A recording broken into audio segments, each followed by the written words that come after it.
দূরের মানুষ আপনাকে যখন ভালো মন্দ বলবে আপনার অতটা কষ্ট হবে না যতটা আপনার কাছের মানুষ আপনাকে ভালো মন্দ বললে কষ্ট হবে। যখন আপনার প্রিয় মানুষেরা আপনাকে পাথর ছুড়বে, এই পাথরের আঘাত সহ্য করা এত সহজ না। কাফেররা, ফাসেকরা, জালেমরা, মুশরিক, মুনাফিকরা পাথর ছুড়বে, সেই পাথর আপনি সৌভাগ্যের সাথে বরণ করতে পারেন,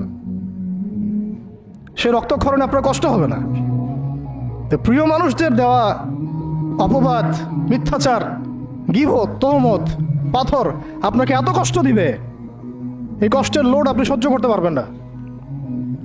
আর যদি আল্লাহ পাক আপনাকে সহ্য করার ক্ষমতা দিয়ে দেন, ইনশাআল্লাহ আপনি এমন ব্যক্তি হবেন যে ব্যক্তির হাতে আল্লাহ রাব্বুল আলামিন ইসলামের ঝান্ডা উঠাই দেবেন ইনশাআল্লাহ।